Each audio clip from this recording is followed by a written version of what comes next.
For years, the big question hanging over Japan's economy was all about deflation. But now, that question has completely changed. With interest rates finally off the floor, there's a new mystery that's going to define Japan's economic future. Just how high will they actually go? Okay, so let's get right into it. How high will the Bank of Japan, the BOJ, raise its interest rates? It feels like the entire market is desperately searching for some kind of magic number, right? That one target that tells us where everything is heading. Well, today, we're going to go on a hunt for that exact number. Now, you might think central bankers just kind of pick a number out of a hat, but it's way more complicated than that. To find their way, they rely on a theoretical North Star. It's a guiding concept that helps them navigate the incredibly complex waters of the economy. And that guide, it's called the natural rate of interest. Just think of it as the perfect, neutral interest rate. It's not hitting the gas on the economy, and it's not slamming on the brakes. It is the Goldilocks rate. It's just right. And this is the first and most important clue in our whole investigation. So if we want to find our magic number, we really need to know what the BOJ thinks this natural rate is. And you know what? We're in luck, because on March 27th of this year, the Bank of Japan dropped a brand new, highly anticipated report giving us the latest look at this crucial clue. And here's what makes this particular report such a big deal. It's all about the source. This wasn't just some academic paper from a single researcher. Nope. It was published under the name of the BOJ's planning department. And that suggests this carries a lot more weight, giving us a much stronger signal of the bank's official line of thinking. But of course, here comes the plot twist. Everyone was hoping for one single clear number, that bright North Star to guide us. Instead, what the BOJ's report revealed is that their North Star, it's not a single point of light at all. It's more like an entire galaxy of different, blurry possibilities. I mean, just look at this. The BOJ uses 6 different statistical models to try and nail down this one concept. And the answers are, they're all over the place. One model says the natural rate is a positive 0.5%.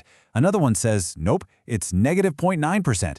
This just shows you, brilliantly, that even inside the Bank of Japan there is no single agreed-upon number. The map is incredibly blurry. So what's the headline here? What really changed in this new report? Well, the total range of all the estimates, from the lowest to the highest, barely budged at all. But, and this is the part people are focusing on, the average of all those messy numbers did move. It nudged upward from negative 0.36% to negative 0.19%. Now, it's a small shift for sure, but some folks are reading this as a signal that the BOJ sees just a little bit more room to raise rates than it did before. Okay, so this brings up a really important question. Why is this number so darn hard to pin down? I mean, if it's the North Star for policy, why can't anyone seem to get a clear look at it? Well, there are a few core problems. First, and this is a big one, the natural rate isn't something you can actually go out and measure, like GDP. It's a purely theoretical idea. Second, the estimates are always getting revised as new data comes in, so the number today might be totally different a year from now. And finally, it gets pushed around by huge forces outside of the BOJ's control, everything from U.S. interest rates to Japan's own aging population, which acts as a structural brake on growth.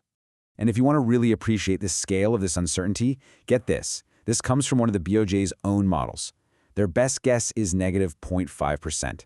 But the model itself admits that the real number could be anywhere from a positive 3.2% all the way down to a negative 4.2%. That's not a blurry map. That's trying to navigate in a complete fog.